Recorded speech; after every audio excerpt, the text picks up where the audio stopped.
Price the lord, hallelujah. ದೇವರ ನಾಮಕ್ಕೆ ಸ್ತೋತ್ರವಾಗಲಿ. ಪ್ರಾರ್ಥನೆ ಮಾಡಿಕೊಳ್ಳೋಣ. ಸರ್ವಸೃಷ್ಟಿಕರ್ತನಾದ ತಂದೆಯ ದೇವರೇ, ಮಗನ ದೇವರೇ, ಪರಿಶುದ್ಧಾತ್ಮನೇ, ನಿಮ್ಮ ನಾಮಕ್ಕೆ ಸ್ತೋತ್ರ ಸ್ವಾಮಿ. ಈ ದಿವಸವು ಈ ಸಮಯವು ಕೂಡ ನಿಮ್ಮಿಂದ ನೇಮಕವಾದಂತಹ ದಿವಸ, ಸಮಯದಕ್ಕಾಗಿ ನಿಮಗೆ ಸ್ತೋತ್ರ. ಈ ದಿವಸದ ಸಂದೇಶದ ಭಾಗವನ್ನು ಕೂಡ ಹೇರಳವಾಗಿ ಆಶೀರ್ವದಿಸಲಿ. ನಿಮ್ಮ ಪವಿತ್ರ ಆತ್ಮರ ಮೂಲಕ ನಡೆಸುವುದಕ್ಕಾಗಿ ನಿಮಗೆ ಸ್ತೋತ್ರ. ನಿಮ್ಮ ಪ್ರೀತಿ ಸಹಾಯ ಇಲ್ಲದೆ ಏನ್ ಮಾಡಲು ಸಾಧ್ಯವಿಲ್ಲ. ನಿಮ್ಮೆಲ್ಲ ಉಪಕಾರಗಳಿಗಾಗಿ ಕೃತಜ್ಞತಾ ವಂದನೆಗಳು. ಯೇಸುವಿನ ನಾಮದಲ್ಲಿ ಪ್ರಾರ್ಥಿಸಿದ್ದೇನೆ ನಮ್ಮ ತಂದೆ, ಆಮೇನ್. ಇದನ್ನು ಕೇಳುತ್ತಿರುವ ನನ್ನ ಸಹೋದರ ಸಹೋದರಿ, ನಿಮಗೂ ನನ್ನ ಹೃದಯಪೂರ್ವಕವಾದಂತಹ ನಮಸ್ಕಾರಗಳು. ಈ ದಿವಸವೂ ಕೂಡ ದೇವರು ನಿಮ್ಮನ್ನು, ನಿಮ್ಮ ಮಕ್ಕಳನ್ನು ಎಲ್ಲಾ ರೀತಿಯಲ್ಲಿ ಹೇರಳವಾಗಿ ಆಶೀರ್ವದಿಸಲೆಂದು ಪ್ರತಿ ದಿವಸ ಬೆಳಗಿನ ಜಾವದ ಪ್ರಾರ್ಥನೆಯಲ್ಲಿ ಪ್ರಾರ್ಥಿಸುವನಾಗಿದ್ದೇನೆ. ದೇವರ ನಾಮಕ್ಕೆ ಸ್ತೋತ್ರ. ಈ ದಿವಸದ ಸಂದೇಶದ ಭಾಗವು ಯೋಬನು 41ನೇ ಅಧ್ಯಾಯ 24ರಿಂದ. ಯೋಬನು 41:24. ದೇವರ ನಾಮಕ್ಕೆ ಸ್ತೋತ್ರವಾಗಲಿ. ಹಲ್ಲೆಲೂಯಾ. ಹೃದಯವು ಬಂಡೆಯ ಹಾಗೂ ಬೀಸುವ ಕೆಳಗಲ್ಲಿನಂತೆಯೂ ಗಟ್ಟಿಯಾಗಿದೆ. ದೇವರ ನಾಮಕ್ಕೆ ಸ್ತೋತ್ರವಾಗಲಿ. ನೋಡಿ, ನಿನ್ನೆ ನಾವು ತಿಳ್ಕೊಂಡಿದ್ದೇವೆ ಮೊಸಳೆಯ ವಿಚಾರಗಳು. ಪ್ರತಿ ಒಂದು ಯಾವ ರೀತಿ ನೀರೊಳಗೆ ಶಕ್ತಿಯನ್ನು ಕೊಟ್ಟು ಹೇಗೆ ಬೆಳೆಸಿಟ್ಟಿದ್ದಾರೆ, ಅದು ಕೂಡ ದೇವರಿಂದಲೇ ಸೃಷ್ಟಿಯಾದಂಥದ್ದು. ಅದಕ್ಕೆ ಬೇಕಾಗಿದ್ದನ್ನು ಹಾಗೆ ಪ್ರತಿ ಒಂದಕ್ಕೂ ಕೂಡ ಯಾವ ರೀತಿ ದೇವರು ಸೃಷ್ಟಿ ಮಾಡಬೇಕು, ಯಾವ ಶಕ್ತಿ ಕೊಡಬೇಕು, ಯಾವ ಜ್ಞಾನವನ್ನು ಕೊಡಬೇಕು ಅಂತ ಪ್ರತಿ ಒಂದು ಸೃಷ್ಟಿಯಲ್ಲಿ, ಭೂಲೋಕದಲ್ಲಿ, ಭೂಮಿಯ ಕೆಳಗೆ ಅಂದರೆ ನೀರಿನೊಳಗಿರುವಂಥದ್ದು, ಭೂಮಿಯ ಮೇಲೆ ಇರುವಂಥದ್ದು, ಪ್ರತಿ ಒಂದಕ್ಕೂ ಮನುಷ್ಯನಿಂದ ಹಿಡಿದು ಕ್ರಿಮಿ, ಕೀಟ, ಪಕ್ಷಿಗಳು, ಪ್ರಾಣಿಗಳಿಗೆ ಪ್ರತಿ ಒಂದಕ್ಕೂ ದೇವರ ಒಂದು ಸೃಷ್ಟಿ, ಅವೆಲ್ಲವೂ ದೇವರ ದೃಷ್ಟಿಯಾಗಿದೆ. ಯಾವ ರೀತಿ ಬೇಕು ಆ ರೀತಿ ದೇವರು ಅದನ್ನ ಏನ್ ಮಾಡಿದ್ದಾರೆ, ಸೃಷ್ಟಿ ಮಾಡಿದ್ದಾರೆ, ಹೊಂದಾಣಿಕೆ ಮಾಡಿ ಅಂತ. ಇಲ್ಲಿ ಮನುಷ್ಯನ ಹೋಲಿಕೆ ಏನಪ್ಪ ಅಂದ್ರೆ, ಹೃದಯವು ಬಂಡೆ ಹಾಗೂ ಬೀಸುವ ಕೆಳಗಲ್ಲಿನಂತೆಯೂ ಗಟ್ಟಿಯಾಗಿದೆ. ಇಡೀ ನೋಡಿ, ಇವತ್ತು ಮನುಷ್ಯನನ್ನು ಕೂಡ ದೇವರು ಆದಿ ಕಾಲದಲ್ಲಿ ಆದಾಮನನ್ನು ಸೃಷ್ಟಿ ಮಾಡಿದ್ರು. ಅದೇ ಸಂತಾನದವರು ನಾವಾಗಿದ್ದೇವೆ. ನೋಡಿ, ಕಾಡು ಅಂಗಾಲಿಂದ ನಡು ನೆತ್ತಿ ಕೂದಲುವರೆಗೆ ಕೂದಲು ಬೆಳೆಯೋದು, ಉದುರೋದು, ತಲೆಯಲ್ಲಿ ಕೂದಲು ಇದ್ರೆ ಇರ್ಬೋದು, ವಯಸ್ಸಾದಾಗ ಅಕಸ್ಮಾತ್ ಮಧ್ಯ ವಯಸ್ಸಲ್ಲಿ ಬಿದ್ದರೂ ಬೀಳಬಹುದು. ಇದಕ್ಕೂ ಕೂಡ ಯೇಸುಸ್ವಾಮಿ ಒಂದು ಮಾತಾಡಿ, ನನ್ನ ಅನುಮತಿ ಇಲ್ಲದೆ ನಿಮ್ಮ ಒಂದು ತಲೆ ಕೂದಲು ಕೂಡ ಕೆಳಗೆ ಬೀಳದು, ಕರ್ರಾಗಿ ಅಥವಾ ಬೆಳ್ಳಗೆ ಆಗದು ಎಂಬುದಾಗಿ. ಪಕ್ಷಿ ಕೂಡ ಅದನ್ನ ಅನುಮತಿ ಇಲ್ಲದೆ ಬಿದ್ದು ಸಾಯುವುದಿಲ್ಲ ಅಂತ ಯೇಸುಸ್ವಾಮಿ ಕೂಡ ಒಂದು ಮಾತನ್ನ ಹೇಳಿದ್ದಾರೆ. ಅದೇ ರೀತಿ ನೋಡಿ, ಯೋಬನಿಗೂ ಕೂಡ ದೇವರು ಅದೇ ಮಾತನ್ನ ಹೇಳಿದ್ರು. ಹೃದಯವು ಬಂಡೆಯ ಹಾಗೂ ಬೀಸುವ ಕೆಳಗಲ್ಲಿನಂತೆಯೂ ಗಟ್ಟಿಯಾಗಿದೆ. ಈಗ ನೋಡಿ, ಪಾದದಿಂದ ನಡು ನೆತ್ತಿಯವರೆಗೂ, ತಲೆಯ ಮೇಲ್ಭಾಗದವರೆಗೂ ಮನುಷ್ಯನಿಗೆ ಕಾಲುಗಳು ಹೇಗಿರಬೇಕು, ಅದರಲ್ಲಿ ಬೆರಳುಗಳೇ ಹೇಗಿರಬೇಕು, ಅದಕ್ಕೆ ಯಾಕೆ ಉಗುರು, ಅದರಲ್ಲಿ ಮೊಣಗಟ್ಟು, ಸೊಂಟಗಳು, ಹೊಟ್ಟೆಗಳು, ಹಾಗೂ ಅದರ ಮೇಲೆ ಪೂರ್ತಿ ಕೈ ಬೆರಳುಗಳು, ಉಗುರುಗಳು, ಕಣ್ಣು, ಕಿವಿ, ನಾಲಿಗೆಗಳು, ಬಾಯಿಗಳು, ಪ್ರತಿಯೊಂದು ಮೂಗು, ಉಸಿರಾಡಕ್ಕೆ ಮೂಗು ಕೂಡ ಪ್ರತಿ ಒಂದನ್ನ, ಹೃದಯವನ್ನು ಕೂಡ ಸೃಷ್ಟಿ ಮಾಡಿದೆ. ನೋಡಿ, ಹೃದಯದ ಎಲುಬು ಎಷ್ಟೊಂದು ಗಟ್ಟಿಯಾಗಿದೆ. ಕೆಳಗೆ ಅಂದ್ರೆ ಬೀಸುವ ಕಲ್ಲಂದ್ರೆ ಅದು ಈಗಿನವರಿಗೆ ಗೊತ್ತಿಲ್ಲ, ಹಿರಿಯರಿಗೆ ಗೊತ್ತಿದೆ. ಅಕ್ಕಿ ಮತ್ತು ರಾಗಿ ಬೀಸಲಿಕ್ಕೆ ಕೆಳಗೆ ಒಂದು ಕಲ್ಲು, ಮೇಲೆ ಒಂದು ಕಲ್ಲು. ದೇವರ ನಾಮಕ್ಕೆ ಸ್ತೋತ್ರವಾಗಲಿ. ಅದ್ರ ಮೇಲೆ ಕಲ್ಲು ತಿರುಗುವುದು, ಅದಷ್ಟು ಗಟ್ಟಿ ಇರೋದಿಲ್ಲ. ಕೆಳಗಿನ ಕಲ್ಲು ಬಹಳ ಗಟ್ಟಿ ಇರುವಂತದ್ದು. ಹಾಗೆ ಹೃದಯವನ್ನು ಕೂಡ ಅಷ್ಟು ಕಠಿಣವಾಗಿ ದೇವರು ಮನುಷ್ಯನಿಗೆ ಅಷ್ಟು ಗಟ್ಟಿಯಾಗಿ, ಅಂದ್ರೆ ರಕ್ಷಣೆಗೋಸ್ಕರ. ಯಾಕೆಂದ್ರೆ ಮನುಷ್ಯನಿಗೆ ಈ ಹೃದಯವೇ ಬಹಳ ವಿಶೇಷವಾದಂತ ಒಂದು ಅಂಗವಾಗಿದೆ, ಜಾಗವಾಗಿದೆ. ಯಾಕೆಂದ್ರೆ ರಕ್ತವು ಪ್ರತಿ ಒಂದು ಅಲ್ಲಿ ಉತ್ಪತ್ತಿ ಆಗುವಂತದ್ದು. ಹಾಗೆ ಇವತ್ತು ಹೃದಯದ ಒಂದು ನೋವು, ಹೃದಯಾಘಾತ ಅಥವಾ ಅಕಸ್ಮಾತ್ ಹೃದಯದ ಒಂದು ಕಾಯಿಲೆಗಳು ಬಂದ್ರೆ ಅವರು ಬದುಕೋದೇ ಬಹಳ ಕಷ್ಟವಾಗಿದೆ. ಆದ್ರೆ ಈಗಿನ ಒಂದು ಪರಿಸ್ಥಿತಿಗೆ ಬದುಕಿಸ್ತಾರೆ. ಅದು ಪ್ರಾರಂಭದಲ್ಲಿ ಮಾತ್ರ. ಮಿತಿ ಮೀರ್ತಂದ್ರೆ ಅದು ಕೂಡ ಬದುಕೋದು ಬಹಳ ಕಷ್ಟವಾಗಿದೆ. ಅದಕ್ಕೆ ಹೃದಯವನ್ನು ಕೂಡ ಬಹಳ ಜಾಗರೂಕತೆಯಾಗಿಡಬೇಕು ಅಂತ ಹೇಳುವಂಥದ್ದು. ನೋಡಿ, ಅದಕ್ಕಾಗಿ ಸೇಫ್ಟಿಗಾಗಿ ಮೇಲೆ ನಮ್ಮ ಎದೆಯನ್ನು ನಾವೇ ಮುಟ್ಟಿ ನೋಡಿಕೊಳ್ಳೋಣ. ಯಾಗ ಮೂಳೆಗಳು ಎಷ್ಟು ಗಟ್ಟಿಯಾಗಿವೆ, ಕುತ್ತಿಗೆಯಿಂದ ಕೆಳ ಭಾಗದಲ್ಲಿ ಎದೆಯ ಭಾಗ. ನಮಗೆ ಸ್ತೋತ್ರವಾಗಲಿ. ಆಗ ಮನುಷ್ಯನ ಹೃದಯ ಕೂಡ ಎಲ್ಲಿ ಯಾವ ಅಂಗಾಂಗಗಳು ಹೇಗಿರಬೇಕು ಅಂತ ಹೇಳುವಂಥದ್ದು ಕೂಡ ಪ್ರತಿ ಒಂದು ದೇವರ ಸೃಷ್ಟಿಯಾಗಿದೆ. ಈಗ ಉದಾಹರಣೆಗೆ ಕೈ ಬೆರಳುಗಳನ್ನ ತಗೊಳ್ಳೋ ನೋಡಿ, ಅಲ್ಲಿ ಉಗುರಿಲ್ಲದ ಹೋದ್ರೆ ಕೆಳಗಿನ ಮಾಂಸಕ್ಕೆ ಬಲ ಇಲ್ಲ. ಅದಕ್ಕೆ ಕೈ ನಾವು ಬೆರಳಲ್ಲಿ ಒಂದು ಒತ್ತುವಾಗ ಅಲ್ಲಿ ಉಗುರಿದ್ರೇನೆ ಆ ಕೈ ಬೆರಳುಗಳಿಗೆ ಅಲ್ಲಿ ಬಲ ಬರುವಂತದ್ದು. ಅದೇ ರೀತಿ ಕಾಲ ಕಾಲು ಬೆರಳನ್ನು ಕೂಡ ನೋಡಿಕೊಳ್ಳೋಣ.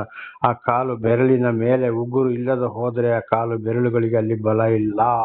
ದೇವರ ನಾಮಕ್ಕೆ ಸ್ತೋತ್ರವಾಗಲಿ. ಹಾಗೆ ಪ್ರತಿಯೊಂದು ನರ, ನಾಡಿ, ಮೊಳೆಗಳು, ಗಂಟುಗಳು ಎಲ್ಲ ಅಲ್ಲಿ ಏನೇನು ಬೇಕು ಪ್ರತಿಯೊಂದನ್ನು ಸೃಷ್ಟಿ ಮಾಡಿ ಇಟ್ಟಿರೋದು ಯಾರಾಗಿದೆ? ದೇವರಾಗಿದ್ದಾರೆ. ಇದು ಕೂಡ ದೇವರ ಕೆಲಸವೇ.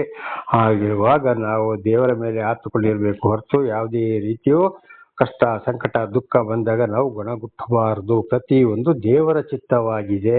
ದೇವರ ನಾಮಕ್ಕೆ ಸ್ತೋತ್ರ. ಅದನ್ನೇ ಯೋಬನಿಗೆ ದೇವರು ಬಿರುಗಾಳಿಯೊಳಗಿಂದ ತಿಳಿಸಿದಂತ ಮಾತು.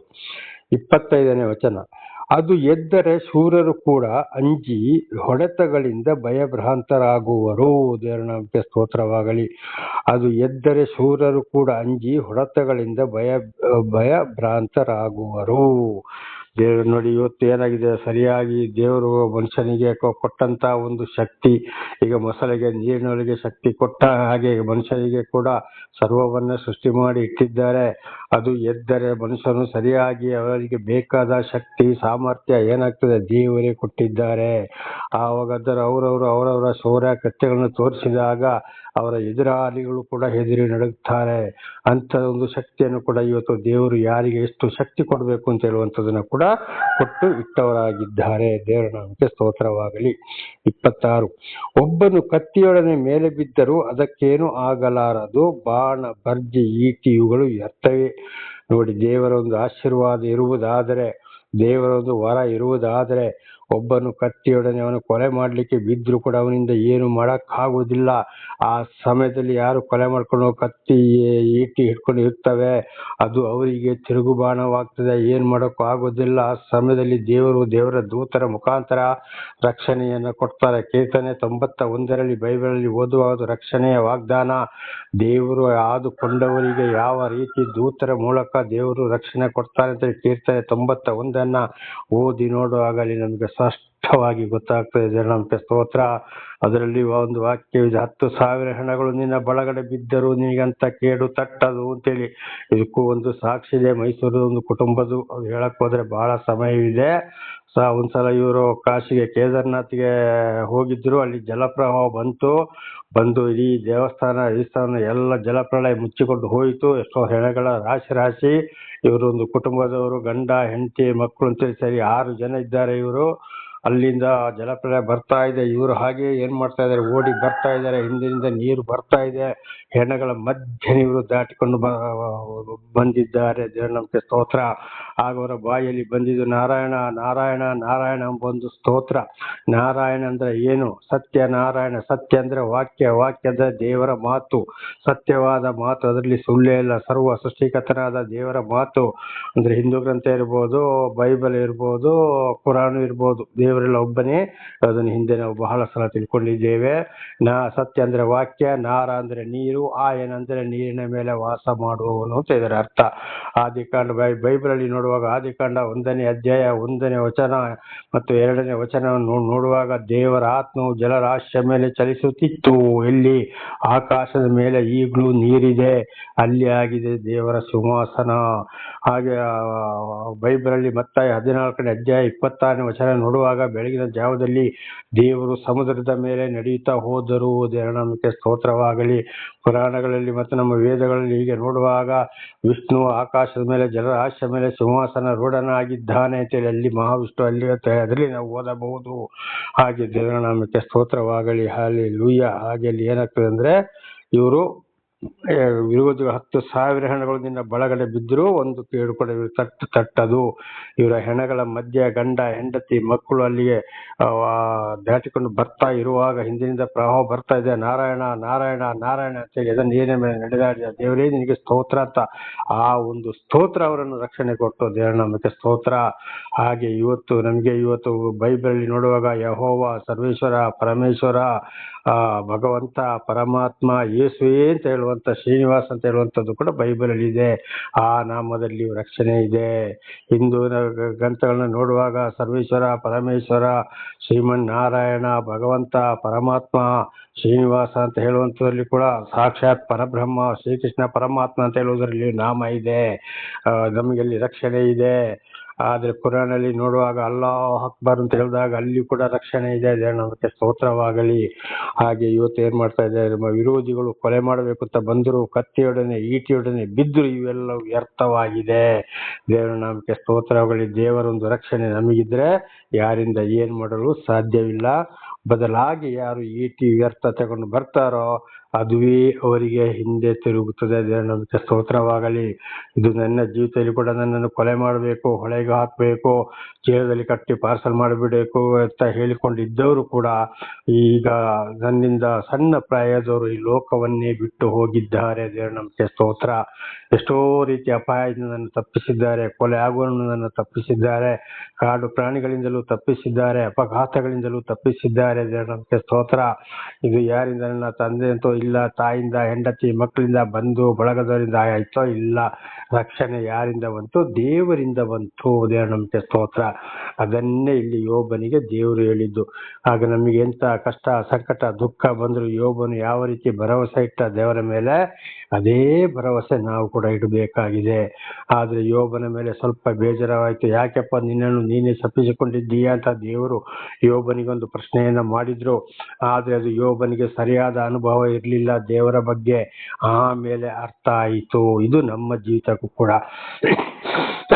ಕಷ್ಟ ಸಂಕಟ ಬಂದಾಗ, ಈಗ ಯೋಬನ ವಿಷಯದಲ್ಲಿ ನಮ್ಮ ಜೀವಿತದಲ್ಲಿ ಬಹಳ ತಿಳಿದುಕೊಳ್ಳುವ ಹಾಗೆ ದೇವರ ಆಶೀರ್ವಾದ ನಾನು ಕೂಡ ತಿಳಿದುಕೊಳ್ಳುವ ಹಾಗೆ ಕೇಳುತ್ತಿರುವ ನಿಮಗೂ ಕೂಡ ಅದನ್ನು ಮುಖಾಂತರ ಸೃಷ್ಟಿಕರ್ತನಾದ ಭಗವಂತ ಪರಮಾತ್ಮನು ಅಂದ್ರೆ ಯೇಸು ಕ್ರಿಸ್ತನು ಅಲ್ಲಾಹ್ ಅಕ್ಬರ್ ಕೊಡುವಂತ ಭರವಸೆಯನ್ನು ನಿಮಗೂ ತಿಳಿಯಪಡಿಸ್ತಾ ಇದ್ದಾರೆ. ಆದ್ರಿಂದ ಯಾವುದೇ ಕಷ್ಟ ಸಂಕಟ ದುಃಖ ಬಂದರೂ ಸೃಷ್ಟಿಕರ್ತನಾದ ದೇವರನ್ನೇ ನಾವು ಹಿಂಬಾಲಿಸಬೇಕು ಹೊರತು ನಾವು ಖಂಡಿತವಾಗಿ ಗುಣಗುಟ್ಟಬಾರದು. ವಿರೋಧಿಗಳಿಗೂ ಏನು ಮಾಡೋಕ್ಕೂ ಆಗೋದಿಲ್ಲ ಅಂತ ಇದರ ಅರ್ಥ. ದೇವರ ನಮಗೆ ಸ್ತೋತ್ರವಾಗಲಿ. ಅಂದ್ರೆ ದೇವರು ಯಾರನ್ನ ಆದುಕೊಂಡಿರ್ತಾರೋ ಅವರಿಗೆ ಮಾತ್ರ. 27ನೇ ವಚನ. ಅದು ಕಬ್ಬಿಣವನ್ನು ಒಣಹುಲ್ಲನ್ನಾಗಿಯೂ ತಾಮ್ರವನ್ನು ಲೊಡ್ಡು ಮರವನ್ನಾಗಿಯೂ ಭಾವಿಸುವುದು. ದೇವರ ಸ್ತೋತ್ರ. ನೋಡಿ, ದೇವರ ಒಂದು ಶಕ್ತಿ ಏನಾಗ್ತದೆ. ಕಬ್ಬಿಣವನ್ನು ಕೇವಲ ಒಣ ಹುಲ್ಲು ಒಂದು ಲೆಕ್ಕಕ್ಕಿದೆಯಾ? ಇಲ್ಲ. ಕಬ್ಬಿಣ ಇವತ್ತು ಏನಾಗಿದೆ, ಬಹಳ ಗಟ್ಟಿಯಾದೊಂದು ವಸ್ತು. ಅದನ್ನು ಒಣ ಹುಲ್ಲಾಗಿಯೂ ದೇವರು ಮಾಡಬಲ್ಲನು. ತಾಮ್ರವನ್ನು ಲೊಡ್ಡು ಮರವನ್ನಾಗಿಯೂ ಭಾವಿಸುವುದು. ತಾಮ್ರ ಕೂಡ ಬಹಳ ಗಟ್ಟಿಯಾದ ಒಂದು ವಸ್ತು. ಲೊಡ್ಡು ಮರ ಅಂದ್ರೆ ಏನಾಗಿದೆ, ಕುಂಬಾದ ಮರ, ಕೈಯಲ್ಲಿ ಕೂಡ ಪುಡಿ ಮಾಡಬಹುದು, ನಾವು ಒದ್ದು ಹುಡಿ ಮಾಡಬಹುದು. ಅದೇ ರೀತಿ ಕೂಡ ಕಬ್ಬಿಣವನ್ನು ಹುಲ್ಲನ್ನಾಗಿಯೂ ತಾಮ್ರವನ್ನು ಲೊಡ್ಡು ಮರವನ್ನಾಗಿ ಭಾವಿಸುವುದು. ದೇವರಿಗೆ ಎಲ್ಲವೂ ಸಾಧ್ಯ. ಕಾರಣ ಸರ್ವ ಸೃಷ್ಟಿ ಪ್ರತಿಯೊಂದು ದೇವರಿಂದಲೇ. ಅದನ್ನು ನಾಶ ಮಾಡುವವರು ಕೂಡ, ಅದರ ಶಕ್ತಿಯನ್ನ ಮುರಿಯೋರು ಕೂಡ ಯಾರಾಗಿದ್ದಾರೆ? ದೇವರಾಗಿದ್ದಾರೆ. ಆಗ ನಮ್ಮ ಭರವಸೆ ಯಾರಲ್ಲಿರ್ಬೇಕು? ದೇವರಲ್ಲಿರ್ಬೇಕು. 28ನೇ ವಚನ. ಅಂಬು ಅದನ್ನು ಓಡಿಸಲಾರದು, ಕವಣೆಯ ಕಲ್ಲುಗಳು ಅದಕ್ಕೆ ಹೊಟ್ಟಿನಂತಿರುವು. ಅಂಬು ಅಂದ್ರೆ ಬಿಲ್ಲು ಬಾಣ, ಯಾವುದನ್ನು ಕೂಡ ಓಡಿಸ್ಲಿಕ್ಕೆ ಸಾಧ್ಯವೇ ಇಲ್ಲ. ಕವಣೆಯ ಕಲ್ಲುಗಳು ಅದಕ್ಕೆ ಹುಟ್ಟಿನಂತಿರುವುದು. ಕವಣೆಯ ಕಲ್ಲಂದ್ರೆ ಯಾವುದು? ಬಿಲ್ಲಿನಲ್ಲಿ ಹಾಕಿ ಹೊಡೆಯುವಂತ ಕಲ್ಲುಗಳು. ಅಂಬುಗಳಂದ್ರೆ ಈಟಿ ಬರ್ಜಿಗಳು. ಇದರಲ್ಲಿ ಕೂಡ ಏನ್ ಮಾಡಲು ಸಾಧ್ಯವಿಲ್ಲ. ದೇವರ ಒಂದು ವರ ಇರುವುದಾದರೆ, ದೇವರ ಸಹಾಯ ಇರುವುದಾದರೆ. ಆದ್ರೆ ದಾವೀದನ ಮೂಲಕ ಅಂತ ಗೋಲಿಯಾತನನ್ನು ಒಂದೇ ಒಂದು ಕವಣೆ ಕಲ್ಲುನಿಂದ ಹೊಡೆದು ಹಣೆಗೆ ಹೋಗಿ ಹೊಕ್ಕಿ ದಾವೀದನ ಮುಖಾಂತರ ಗೋಲಿಯಾತನು ಸಾಯುವಾಗೆ ಮಾಡಿದ್ರು. ಅದು ಕೂಡ ದೇವರ ಆಶೀರ್ವಾದ ಇಲ್ಲದ್ರೆ ದಾವೀದನಿಗೆ ಕೂಡ ಏನು ಮಾಡಲಾಗುತ್ತಿರಲಿಲ್ಲ. ಆದ್ರೆ ಅದೇ ಗೋಲಿಯಾತ ಅವನನ್ನು ದಾವೀದನನ್ನು ಹೀಯಾಳಿಸಿದ, ಕೊಂದು ಬಿಡ್ತೀನಿ ನೀನು ಯಾವ ಲೆಕ್ಕ ಅಂತ ಹೇಳುವ ಗೋಲಿಯಾತನಿಗೆ ಏನಾದ್ರೂ ಮುಟ್ಟಲು ಸಾಧ್ಯವಾಯ್ತಾ? ಕುರಿ ಕಾಯುವ ಸಣ್ಣ ಹುಡುಗನ ಅಂತ ಒಂದು ದೊಡ್ಡ ಮನುಷ್ಯ ರೌಡಿ ಇಲ್ಲ, ಏನ್ ಮಾಡಕ್ಕಾಗಿಲ್ಲ. ಬಾಯಿಯಲ್ಲಿ ಕೊಚ್ಚಿಕೊಂಡಿದ್ದು ಮಾತ್ರ. ಆದ್ರೆ ದಾವೀದೊಂದು ಸಣ್ಣ ಹುಡುಗ, ತುಂಟ ಹುಡುಗ, ಒಂದೇ ಒಂದು ಕಲ್ಲು ಬಿಲ್ಲಲ್ಲಿ ಬೀಸಿ ಬಿಟ್ಟ. ಅದು ಏನಾಯ್ತು, ಅವನ ಕವಣೆಗೆ ಹೋಗ್ತಿದಾಗ ಅಲ್ಲೇ ಬಿದ್ದು ಸತ್ತ. ರುಂಡವನ್ನ ತೆಗೆದುಕೊಂಡು ಜೆರುಸಲೇಮಿಗೆ ಹೋದ. ನೋಡಿ, ಚಿಕ್ಕ ಒಂದು ಹುಡುಗನ ಕೈಯಲ್ಲಿ ಮಾಡಿಸಿ ಅಂತ ಕೆಲಸ. ದೇವರಕ್ಕೆ ಸ್ತೋತ್ರವಾಗಲಿ. ಹಾಗೆ ದೇವರ ಆಶೀರ್ವಾದ ಮುಂದೆ, ದೇವರ ಶಕ್ತಿಯ ಮುಂದೆ ಯಾವುದು ನಿಲ್ಲುವುದಿಲ್ಲ. 29ನೇ ವಚನ. ಅದು ದೊಣ್ಣೆಗಳನ್ನು ಹುಲ್ಲುಕಡ್ಡಿಯಾಗಿ ಎಣಿಸುವುದು, ಬಿರ್ರನೆ ಬರುವ ಈಟಿಗೆ ನಗುವುದು. ದೇವರು ಪ್ರತಿ ಒಂದನ್ನ ನೋಡಿ ನಗುತ್ತಾರೆ. ದೊಣ್ಣೆಗಳನ್ನು ಹುಲ್ಲುಕಡ್ಡಿಗೆ ಎಣಿಸುವುದು, ಬಿರ್ರನೆ ಬರುವ ಈಟಿಗೆ ನಗುವುದು. ಪ್ರತಿ ಒಂದು ದೇವರ ಶಕ್ತಿ ಏನಾಗ್ತದೆ, ಇದೆಲ್ಲವೂ ದೇವರ ಮುಂದೆ ಯಾವುದು ಅಲ್ಲವೇ ಅಲ್ಲ. ದೇವರು ಆದುಕೊಂಡವರಿಗೆ ಅಂತ ಕಷ್ಟ ಸಂಕಟ ದುಃಖಗಳು ಬಂದಾಗ ಅದೇ ಖಂಡಿತವಾಗಿ ದೇವರು ಏನ್ ಮಾಡ್ತಾರೆ, ರಕ್ಷಣೆಯನ್ನ ಕೊಡುವವರಾಗಿದ್ದಾರೆ ದೂತರ ಮೂಲಕ. 30ನೇ ವಚನ, ಅದರ ಕೆಳಭಾಗವು ಮನೆ ಮನೆಯಾದ ಬೋಕಿಗಳಾಗಿವೆ, ಅದು ಕೆಸರಿನ ಮೇಲೆ ಹಲಿಗೆಯ ಹಾಗೆ ನಿಂತುಕೊಂಡಿರುವುದು. ದೇವರ ನಾಮಕ್ಕೆ ಸ್ತೋತ್ರವಾಗಲಿ. ಹಾಲೆಲೂಯಾ. ಹಾಗೆ ನೋಡಿ ಏನಾಗ್ತದೆ ಇವತ್ತು, ಉದಾಹರಣೆಗೆ ಮತ್ತೆ ಮೊಸಳೆ ಕಾಜೆ ನೋಡು, ಅದು ಕೆಳಭಾಗವು ಮನೆ ಮನೆಯಾದ ಬೋಕಿಗಳಾಗಿವೆ, ಅದು ಕೆಸರಿನ ಮೇಲೆ ಹಲಿಗೆಯ ಹಾಗೆ ನಿಂತುಕೊಂಡಿರುವುದು. ಇವತ್ತು ಮೊಸಳೆ ನೋಡೋಣ, ಇವತ್ತು ನಾವು ನೇರವಾಗಿ ನೋಡ್ಲಿಲ್ಲ, ಆದರೆ ಇವತ್ತು ಟಿವಿಯಲ್ಲಿ ಮೊಬೈಲ್ ಮೂಲಕ ಕೂಡ ನಾನು ಎಲ್ಲರೂ ನೋಡಿರ್ಬೋದು, ನಾನು ನೋಡಿದ್ದೇನೆ. ಅದರ ಕೆಳಭಾಗವು ಮನೆ ಮನೆ ಮನೆ ಮನೆ ಆಗಿದೆ, ಅದಕ್ಕೆ ರಕ್ಷಣೆ ಅದಕ್ಕೆ ಮೊಸಳೆಗೆ, ಆದರೆ ಅದು ಕೆಸರಿನ ಮೇಲೆ ನಿಂತುಕೊಂಡಿದೆ. ಆವಾಗ ಇದು ಏನ್ ಮಾಡ್ತದೆ, ಎಂತ ಕೆಸರಾಗ್ಲಿ ಏನೇ ಆಗ್ಲಿ, ಮನುಷ್ಯ ಹೋದ್ರೆ ಅಲ್ಲಿ ಹೂತು ಹೋಗ್ತವೆ, ಪ್ರಾಣಿಗಳು ಹೂತು ಹೋಗ್ತವೆ, ಅದು ಎಷ್ಟು ದೊಡ್ಡ ಮೊಸಳೆ ಹೂತು ಹೋಗುವುದಿಲ್ಲ. ಕಾರಣ ಅಲ್ಲಿ ಮನೆ ಮನೆಯಾಗಿ ಅಗಾಲವಾಗಿ ಈ ದೋಣಿಗಳು ಹಡಗುಗಳು ಯಾವ ರೀತಿ ನೀರ್ ಮೇಲೆ ಹೋಗ್ತಾವೋ ಅಂತ ಒಂದು ಶಕ್ತಿಯನ್ನ, ಆ ಒಂದು ರೀತಿಯಲ್ಲಿ ಅದಕ್ಕೂ ಏನು ಅಪಾಯ ಬಾರದಾಗೆ ದೇವರು ಅದನ್ನು ಕೂಡ ಸೃಷ್ಟಿ ಮಾಡಿದ್ದಾರೆ. ಹಾಗೆ ಇವತ್ತು ಅಂತ ಮೊಸಳೆಯನ್ನು ದೇವರು ರಕ್ಷಿಸುವಂತ ದೇವರು ಇವತ್ತು ನಮ್ಮನ್ನು ಕೂಡ ಅದೇ ರೀತಿಗೆ ಇಲ್ಲಿವರೆಗೆ ತಿಳಿದುಕೊಂಡ ಹಾಗೆ ನಮ್ಮನ್ನು ಕೂಡ ರಕ್ಷಿಸುವವರು ದೇವರಾಗಿದ್ದಾರೆ. ಪ್ರತಿ ಒಂದು ಪ್ರಾಣಿ ಪಕ್ಷಿಗಳಿಗೆ ಯಾವುದು ಹೇಗೆ ಬೇಕು, ಅಪಾಯಕ್ಕೆ ಯಾವ ರೀತಿ ರಕ್ಷಿಸಿಕೊಳ್ಳಬೇಕು ಎಂಬುದಾಗಿ ಪ್ರತಿ ಒಂದು ಅಂಗಾಂಗಗಳನ್ನು ಕೂಡ ಸೃಷ್ಟಿ ಮಾಡಿದ್ದಾರೆ. ಅದಕ್ಕೆ ಬೇಕಾದ ಆಹಾರಗಳನ್ನು ಕೂಡ ಕೊಟ್ಟಿದ್ದಾರೆ. ಹಾಗೆ ಇವತ್ತು ಏನ್ ಮಾಡಿದ್ದಾರೆ ದೇವರು, ಪ್ರತಿ ಒಂದಕ್ಕೂ ಕೂಡ ಪ್ರತಿಯೊಂದು ದೇವರ ಒಂದು ಆಶೀರ್ವಾದ, ದೇವರೊಂದು ಯೋಜನೆ ಇಲ್ಲದೆ ಏನ್ ಮಾಡಲು ಸಾಧ್ಯವಿಲ್ಲ. ಆದ್ದರಿಂದ ನಮ್ಮ ಭರವಸೆ ಕೂಡ ಯಾರಲ್ಲಿರಬೇಕು, ಸರ್ವ ಸೃಷ್ಟಿಕರ್ತನಾದ ದೇವರ ಮೇಲೆ ನಮ್ಮ ಭರವಸೆ ಇರಬೇಕು. ದೇವರ ನಾಮಕ್ಕೆ ಸ್ತೋತ್ರವಾಗಲಿ. 31ನೇ ವಚನ, ಜಲನಿಧಿಯನ್ನು ಹಂಡೆಯ ನೀರಿನ ಹಾಗೆ ಕುದಿಸುವುದು, ಸಮುದ್ರವನ್ನು ಕಲಕಿದ ತೈಲ ಪಾತ್ರೆಯಂತೆ ಮಾಡುವುದು. ಇದು ಯಾರ ಕೆಲಸವಾಗಿದೆ? ಜಲನಿಧಿಯನ್ನು ಹಂಡೆಯ ನೀರಿನ ಹಾಗೆ ಕವಿಸುವುದು. ಇವತ್ತು ಎಂತೆಂತ ಸಮುದ್ರವನ್ನು ಕೂಡ ಬೇಕಾದ್ರೆ ದೇವರು ಬತ್ತಿಸಬಹುದು. ಅದು ಕೂಡ ಮುಂದೆ ಬೈಬಲಲ್ಲಿ ಬರೆಯಲ್ಪಟ್ಟಿದೆ. ಕೊನೆಯ ದಿವಸಗಳಲ್ಲಿ ನ್ಯಾಯ ತೀರ್ಪಿನ ದಿವಸ ಹತ್ತಿರ ಬರುವಾಗ ಸಮುದ್ರದಲ್ಲಿರುವ ನೀರು ಕೂಡ ಬತ್ತಿ ಹೋಗ್ತದೆ ಅಂತೇಳಿ ಒಂದು ಸಮಯ ಈ ಹಿಂದೆ ಕೂಡ ಬತ್ತಿ ಹೋಗಿತ್ತು. ಸಮುದ್ರದ ಕೆಳಭಾಗದ ನೀರು ಕೂಡ ಬಿಸಿಯಾಗುವುದೆಂಬುದಾಗಿ ಕೀರ್ತನೆಯಲ್ಲಿ ಬರೆಯಲ್ಪಟ್ಟಿದೆ. ಆಗ ಮೀನುಗಳೆಲ್ಲ ಸತ್ತು ಸಮುದ್ರದ ಹೊರಗಡೆ ಬಂದವು, ಎಲ್ಲ ಬಿದ್ದು ವಾಸನೆ ಬಂದು ಹೋಯಿತು. ಒಂದ್ಸಲ ಹಾಗೆ ಆಯಿತು. ಇದು ಸ್ವಲ್ಪ ಕಾಣಿಸಿಕೊಂಡಿದ್ದು ಮಾತ್ರ.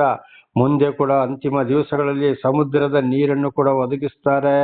ಎಲ್ಲಿಗೆ ಮೀನು ಹಾಕ್ಲಿಕ್ಕೆ ಹೋದ್ರೂ ಇಲ್ಲ, ಬೆಸ್ತರಿಗೆ ಮೀನುಗಳು ಸಿಕ್ಕುವುದಿಲ್ಲ, ನೀರು ಬಿಂದಿಗೆ ತಗೊಂಡು ಹೋದ್ರೂ ಸಿಕ್ಕುವುದಿಲ್ಲ. ಇನ್ನು ಮುಂದೆ ಬರುವುದು ಅಂಥ ದಿವಸಗಳಾಗಿವೆ. ದೇವರ ನಾಮಕ್ಕೆ ಸ್ತೋತ್ರವಾಗಲಿ. ಅದರ ಮಧ್ಯದಲ್ಲಿ ಇವತ್ತು ಎಷ್ಟೋ ಜಲಪ್ರಳಯಗಳು, ಸುನಾಮಿ ಬಂದು ನಾಶವು ಕೂಡ ಮಾಡ್ತದೆ. ಅದೇ ಮುಂದೆ ನೀರು ಕೂಡ ಸಿಕ್ಕದಾಗ್ತದೆ ಅಂತೇಳಿ ಬರೆಯಲ್ಪಟ್ಟಿದೆ. ಇದು ಕೂಡ ಯಾರ ಕೆಲಸವಾಗಿದೆ? ದೇವರ ಕೆಲಸವಾಗಿದೆ. ಸರ್ವ ಸೃಷ್ಟಿ ನಾಶ ಎಲ್ಲೆಲ್ಲಿ ಬೇಕು ಅಂದರೆ ದೇವರೇನು ಕೆಟ್ಟವನ? ದೇವರು ಕೆಟ್ಟವನಲ್ಲ. ಮನುಷ್ಯರು ದೇವರನ್ನು ಅರಿತುಕೊಳ್ಳದೆ ದೇವರಿಗೆ ವಿರುದ್ಧವಾಗಿ ತಿರುಗಿ ಬಿದ್ದುದರಿಂದ, ಬೀಳುತ್ತಾ ಇರುವುದರಿಂದ ದೇವರ ಕೋಪ ಇವತ್ತು ಭೂಮಿ ಮೇಲೆ ಎರಗಿದೆ, ಇನ್ನು ಮುಂದೆ ಎರಗುವುದು. ಅದೇ ದೇವರ ನಾಮಕ್ಕೆ ಸ್ತೋತ್ರವಾಗಲಿ. ಹಾಗೆ ಎಲ್ಲವೂ ದೇವರ ಒಂದು ಕೆಲಸವಾಗಿದೆ. ದೇವರ ನಾಮಕ್ಕೆ ಸ್ತೋತ್ರ. 32, ಸಾಗರಕ್ಕೆ ನೆರೆ ಬಂತೋ ಎಂದು ಊಹಿಸುವ ಹಾಗೆ ತಾನು ಬಂದ ದಾರಿಯನ್ನು ಶುಭ್ರಪಡಿಸುವುದು. ಸಾಗರಕ್ಕೆ ನೆರೆ ಬಂತೋ ಎಂದು ಊಹಿಸುವ ಹಾಗೆ ಅಂದರೆ ಇವತ್ತು ಸಮುದ್ರಕ್ಕೆ ಮನುಷ್ಯನಿಗೆ ನೆರೆ ಬಂದಾಗ ಏನಾಯ್ತು? ಅದಕ್ಕೆ ಪ್ರಾಯವಾಯಿತು, ಅದರ ಶಕ್ತಿ ಮುಗಿಯಿತು ಅಂತೇಳಿ ಪ್ರಾಯ ಬಂದಂತ ಮನುಷ್ಯರನ್ನು ಕೂಡ ಅದು ಹೇಳ್ತಾರೆ. ಇವತ್ತು ಅನೇಕರು ತಿಳಿದುಕೊಳ್ತಾರೆ, ಹೇಳ್ತಾರೆ. ಇದು ಪ್ರಾಣಿಗಳಿಗೂ ಕೂಡ ವಯಸ್ಸಾದಾಗ ಅದಕ್ಕೆ ವಯಸ್ಸಾಯ್ತಪ್ಪ, ಇನ್ನು ಏನ್ ಮಾಡಕ್ಕೂ ಆಗೋದಿಲ್ಲ, ಅದರ ಪರಿಸ್ಥಿತಿ ಮುಗೀತು ಅಂತ ಹೇಳ್ತಾರೆ. ಹಾಗೆ ಮುಂದಿನ ದಿವಸಗಳಲ್ಲಿ ಸಾಗರದಲ್ಲಿ ನೀರು ಕೂಡ ಒಣಗಿ ಹೋಗುವಾಗ ಅಂದ್ರೆ ಸಮುದ್ರದಲ್ಲಿ ಕೂಡ ಅಂದ್ರೆ ಅದು ಇನ್ನೂ ಎಷ್ಟೋ ತಲೆಮಾರುಗಳಿವೆ, ಎಷ್ಟೋ ವರ್ಷಗಳಿವೆ, ಸಾಧಾರಣಕ್ಕಂತೂ ಇಲ್ಲ. ಬಹಳ ಹಿಂದಿನ ಕಥೆಗಳು ಇವು, ಹಿಂದಿನ ವಿಷಯಗಳು ಇವು. ಇದು ದಾನಿಯೇಲನ ಗ್ರಂಥದಲ್ಲಿ ಕೂಡ ಬರೆಯಲ್ಪಟ್ಟಿದೆ, ಹಿಂದೆ ನಡೆಯುವಂಥದ್ದು ವಿಷಯಗಳು. ಅದಕ್ಕೆ ದೇವರು ಹೇಳಿದ್ರು ಮುದ್ರೆ ಹಾಕಿ ಇಡಪ್ಪ ಅಂತೇಳಿ. ಅದ್ರಲ್ಲಿ ಒಂದೊಂದು ವಿಷಯವನ್ನ ದೇವರು ಆದುಕೊಂಡವರ ಮುಖಾಂತರ ತಿಳಿಸ್ತಾರೆ. ಹಾಗೆ ಸಮುದ್ರಕ್ಕೂ ಕೂಡ ಇಂಥ ಸಮಯ ಬಂದು ಹೋಯ್ತಾ, ಅದರದ್ದು ಮುಗೀತು ಅಂತ ಹೇಳುವಂತ ದಿವಸ ಬರ್ತದೆ ಅಂತ. ತಾನು ಬಂದ ದಾರಿಯನ್ನು ಶುಭ್ರಪಡಿಸುವುದು. ತಾನು ಎಲ್ಲಿಂದ ಬಂದನೋ ವಾಪಸ್ ಅಲ್ಲಿಗೆ ಹೋಗ್ತದೆ. ಯಾವುದು? ನೀರು ಕೂಡ ಎಲ್ಲಿಂದ ಬಂತು? ದೇವರಿಂದಲೇ ಬಂತು. ತಿರುಗಿ ಅದನ್ನು ನಾಶ ಮಾಡೋರು ಕೂಡ ದೇವರೇ ಆಗಿದ್ದಾರೆ. ಮೊದಲು ಸಮುದ್ರವೇ ಇರಲಿಲ್ಲ, ದೇವರೇ ಸಮುದ್ರವನ್ನಾಗಿ ಮಾರ್ಪಡಿಸಿದ್ರು. ದೇವರ ನಾಮಕ್ಕೆ ಸ್ತೋತ್ರವಾಗಲಿ. ಹಲ್ಲೆಲೂಯಾ. ಮೊದಲು ಇಡೀ ನೀರು ಇತ್ತು, ಪಾತಾಳದಿಂದ ಪರಲೋಕದವರೆಗೆ. ಆ ನೀರಿನ ಒಳಗೆ ಭೂಮಿಯನ್ನ ಸೃಷ್ಟಿ ಮಾಡಿದ್ರು. ಆಮೇಲೆ ಅದಕ್ಕೆ ದೇವರ ಮೂಲಕ ಒಂದು ಪ್ರಕಾಶವನ್ನ ಕೊಟ್ಟು, ರಕ್ಷಣೆ ಅಂದರೆ ಒಂದು ಬೆಳಕನ್ನ ಕೊಟ್ಟರು. ಆ ಬೆಳಕೆ ದೇವರಾಗಿದ್ದಾರೆ, ದೇವರ ಮಗನೇ ಆಗಿದ್ದಾರೆ. ದೇವರ ನಾಮಕ್ಕೆ ಸ್ತೋತ್ರ. ಅದರ ಮಧ್ಯೆ ಪರಲೋಕ ಮತ್ತು ಭೂಲೋಕದ ಮಧ್ಯದಲ್ಲಿ ಒಂದು ಆಕಾಶವನ್ನ ದೇವರು ಸೃಷ್ಟಿ ಮಾಡಿದ್ರು. ಸಮುದ್ರದ ಮೇಲೆ ಇದ್ದ ನೀರನ್ನ ತಗೊಂಡೋಗಿ ಭೂಮಿ ಮೇಲೆ ಇದ್ದಂತ ನೀರನ್ನ ತೆಗೆದುಕೊಂಡೋಗಿ ಸಮುದ್ರವನ್ನಾಗಿ ಮಾರ್ಪಡಿಸಿದ್ರು. ಆಗ ಏನಾಯ್ತು, ಅಲ್ಲಿ ಸಮುದ್ರ ಇತ್ತು, ಸಮುದ್ರ ಪ್ರತ್ಯೇಕವಾಗಿತ್ತ, ಎಲ್ಲವೂ ನೀರೇ ಇತ್ತು. ದೇವರು ಕೆಲಸ ಮಾಡಿದ ಮೇಲೆ ಭೂಮಿಯೇ ಬೇರೆ ಆಯ್ತು, ಆಕಾಶವೇ ಬೇರೆ ಆಯ್ತು, ಸಮುದ್ರವೇ ಬೇರೆ ಆಯ್ತು. ಹಾಗೆ ಇನ್ನು ಮುಂದೆಯೂ ಕೂಡ ಆಗುವುದೇ. ಸಮುದ್ರ ಕೂಡ ನೀರಿಲ್ಲದೆ ಒಣಗಿ ಹೋಗ್ಬೋದು. ಕಡೆ ಕಾಲದಲ್ಲಿ ಎಲ್ಲವೂ ನ್ಯಾಯ ತೀರ್ಪು ದಿವಸ, ಆತ್ಮಗಳಿಗೆ ನ್ಯಾಯ ತೀರ್ಪು ಆದ ಮೇಲೆ, ಪರಿಶುದ್ಧ ಆತ್ಮಗಳನ್ನ ದೇವರು ಕರ್ಕೊಂಡು ಪರಲೋಕಕ್ಕೆ ಹೋದ್ಮೇಲೆ ಮೊದಲು ಇದ್ದ ಹಾಗೆ ಸಮುದ್ರ ಕೂಡ ಇರೋದಿಲ್ಲ, ಸಮುದ್ರ ಗೊತ್ತೇ ಆಗೋದಿಲ್ಲ, ಭೂಮಿ ಗೊತ್ತಾಗೋದಿಲ್ಲ, ಆಕಾಶ ಕೂಡ ನಾಶನೇ. ಪರಲೋಕದಿಂದ ಹಿಡಿದು ಪಾತಾಳದವರೆಗೆ ಬರೀ ನೀರೇ ಎಂಬುದನ್ನು ಈ ಒಂದು ವಚನವು ಈಗ ನಮಗೆ ತಿಳಿಯಪಡಿಸ್ತದೆ. ಇದು ಹಳೆ ಒಡಂಬಡಿಕೆಯಲ್ಲಿ ಇಡೀ ಬೈಬಲನ್ನು ನಾವು ಸಂಪೂರ್ಣವಾಗಿ ಅಭ್ಯಾಸ ಮಾಡಿದಾಗ ಮುಂದೆ ಬರುವಂತ ವಿಷಯ, ಯೋವೇಲನ ಗ್ರಂಥದಲ್ಲಿಯೂ ಅಮೋಸನ ಗ್ರಂಥದಲ್ಲಿಯೂ ಹೊಸ ಒಡಂಬಡಿಕೆಯಲ್ಲಿ ಯೇಸುಸ್ವಾಮಿ ಶಿಷ್ಯರಿಗೆ ಹೇಳಿದಂಥ ವಿಷಯದಲ್ಲಿ ಎಲ್ಲ ಈ ವಿಷಯ ಕೂಡ ಬರೆಯಲ್ಪಟ್ಟಿದೆ. ದೇವರ ನಂಬಿಕೆ ಸ್ತೋತ್ರವಾಗಲಿ. ಹಾಗೆ ಎಲ್ಲವೂ ನಾಶವಾಗ್ತದೆ ಅಂತ ಇದರ ಅರ್ಥವಾಗಿದೆ. ಹಲ್ಲೆಲೂಯಾ.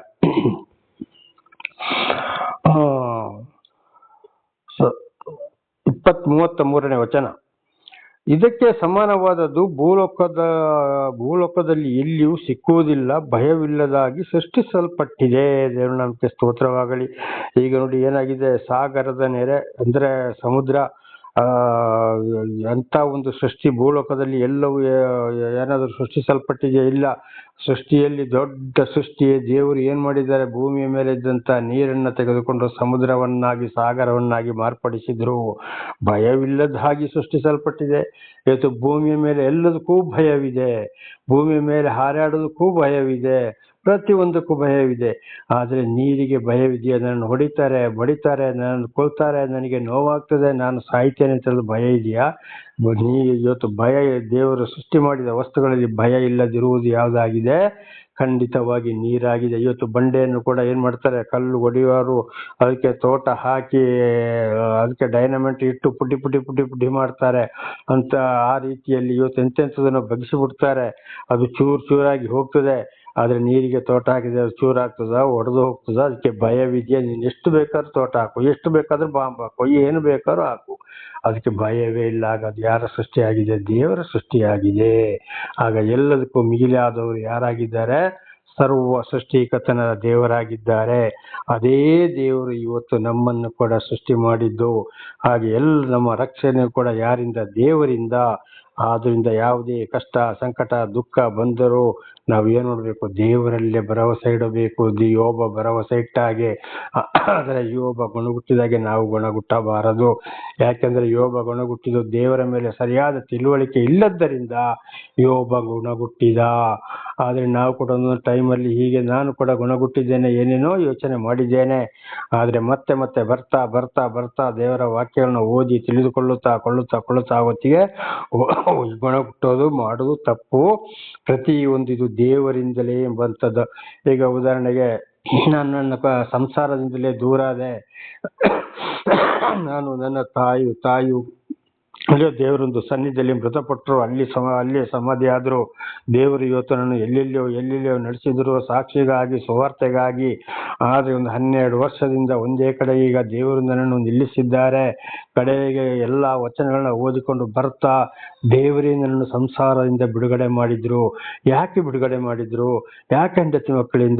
ಹೆಂಡತಿ ಮಕ್ಕಳು ಏನು, ನಾನು ಏನು, ಈ ಒಂದು ರೀತಿ ಆಗಲು ಕಾರಣವೇನು ಅಂತ ಸಂಪೂರ್ಣವಾಗಿ ಬೈಬಲ್ ಅರಿತುಕೊಂಡಾಗ ಮತ್ತು ಮಹಾಭಾರತದಲ್ಲಿ ಶ್ರೀಕೃಷ್ಣ ಪರಮಾತ್ಮನ ಅರ್ಜುನನಿಗೆ ಬೋಧಿಸಿದಂತಹ ಉಪದೇಶಗಳನ್ನ ಕೇಳಿದಾಗ ಸಂಪೂರ್ಣ ಅರ್ಥವಾಯಿತು. ಇದು ಎಲ್ಲವೂ ದೇವರಿಂದಲೇ ಆದದ್ದು ಅಂತ. ದೇವರ ನಮಗೆ ಸ್ತೋತ್ರವಾಗಲಿ. ಹಲ್ಲೆಲೂಯಾ. ಹಾಗೆ ನಮಗೆ ಯಾವುದೇ ಕಷ್ಟ, ಸಂಕಟ, ದುಃಖ ಬಂದರೂ ದೇವರಿಂದಲೇ ಬರುವಂಥದ್ದು ಅಂತ ಯೋಚನೆ ಮಾಡಿಕೊಂಡು ನಾವು ಮುಂದೆ ಸಾಗಬೇಕಾಗಿದೆ. ಯಾರನ್ನು ಹೀಯಾಳಿಸಬಾರ್ದು, ಯಾರನ್ನು ಏನು ಮಾಡಬಾರ್ದು, ದೇವರ ವಿರುದ್ಧ ಕೂಡ ನಾವು ಗುಣಗುಟ್ಟಬಾರದು. ದೇವರ ನಾಮಕ್ಕೆ ಸ್ತೋತ್ರವಾಗಲಿ. 34ನೇ ವಚನ. ಇದು ಪ್ರತಿಯೊಂದು ದೊಡ್ಡ ಪ್ರಾಣಿಯನ್ನು ದೃಷ್ಟಿಸಿ ನೋಡುವುದು, ಸೊಕ್ಕಿದ ಮೃಗಗಳಿಗೆಲ್ಲ ರಾಜನಾಗಿರುವುದು. ದೇವರ ನಾಮಕ್ಕೆ ಸ್ತೋತ್ರವಾಗಲಿ. ಇದು ಪ್ರತಿಯೊಂದು ದೊಡ್ಡ ಪ್ರಾಣಿಯನ್ನು ದೃಷ್ಟಿಸಿ ನೋಡುವುದು, ಸೊಕ್ಕಿದ ಮೃಗಗಳಿಗೆಲ್ಲ ರಾಜನಾಗಿರುವುದು. ದೇವರ ನಾಮಕ್ಕೆ ಸ್ತೋತ್ರವಲ್ಲ. ಹಾಲೆಲೂಯ. ಯಾರು ದೇವರು ಪ್ರತಿ ಒಂದು ಸೃಷ್ಟಿಸಿದಂತ ಪ್ರಾಣಿ ಪಕ್ಷಿಗಳನ್ನ, ಮನುಷ್ಯರನ್ನ, ಪ್ರತಿ ಒಂದನ್ನ ದೇವರು ದೇವರೇ ನೋಡವರಾಗಿದ್ದಾರೆ. ಯಾಕೆಂದ್ರೆ ಆಕಾಶದ ಮೇಲೆ ಜರಾಶ ಮೇಲೆ ಸಿಂಹಾಸನ ರೂಢನಾಗಿ ದೇವರು ಪ್ರತಿಯೊಬ್ಬರನ್ನು ಕೂಡ, ಪ್ರತಿಯೊಂದನ್ನು ಕೂಡ ಆಕಾಶದ ಕೆಳಗೆ ದಿಟ್ಟಿಸಿ ನೋಡವರಾಗಿದ್ದಾರೆ ಎಂಬುದಾಗಿ ನಾವು ಕೀರ್ತನೆಯಲ್ಲಿ ಕೂಡ ಬಹಳ ಕಡೆ ಬೈಬಲ್ ಇದನ್ನು ಓದಿ ತಿಳಿದುಕೊಳ್ಳಬಹುದು. ಮಹಾಭಾರತದಲ್ಲಿ ಶ್ರೀಕೃಷ್ಣ ಪರಮಾತ್ಮರು ಇದನ್ನೇ ಹೇಳಿದ್ದಾರೆ. ದೇವರ ನಾಮಕ್ಕೆ ಸ್ತೋತ್ರವಾಗಲಿ. ಭಗವದ್ಗೀತೆಯಲ್ಲಿ ಕೂಡ ಇದನ್ನೇ ನಾವು ಓದಬಹುದು. ನಾನೇ ಓದಿದ್ದೇನೆ. ಸೊಕ್ಕಿದ ಮೃಗಗಳಲ್ಲೆಲ್ಲ ರಾಜ್ಯನಾಗಿರುವುದು. ಸೊಕ್ಕಿದವರನ್ನು, ಪ್ರತಿಯೊಂದು ಮನುಷ್ಯರ ಗರ್ವ ಅಹಂಕಾರಗಳನ್ನು ಇಳಿಸುವವರು ದೇವರಾಗಿದ್ದಾರೆ. ಎಂತೆಂಥವ್ರನ್ನ ಇದನ್ನು ಬಹಳ ಸಲ ನಾವು ತಿಳಿದುಕೊಂಡಿದ್ದೇವೆ. ಹಾಗೆ ಪ್ರತಿ ಒಂದು ವಿಷಯವನ್ನು ಸೊಕ್ಕಿದವರನ್ನು ತೀರಾ ಅಡಗಿಸುವರು ದೇವರಾಗಿದ್ದಾರೆ. ಮತ್ತಾಯ 23ನೇ ಅಧ್ಯಾಯ 12ನೇ ವಚನದಲ್ಲಿ ಓದುವಾಗ ಏರಿದವರನ್ನು ತಗ್ಗಿಸಲ್ಪಡುವುದು, ತಗ್ಗಿದವರನ್ನು ಏರಿಸಲಾಗುವುದು ಎಂಬುದಾಗಿ ಕೂಡ ಬರೆಯಲ್ಪಟ್ಟಿದೆ. ಇದು ನಡೆದು ಹೋಗಿದೆ, ನಡೆಯುತ್ತಲೇ ಇದೆ.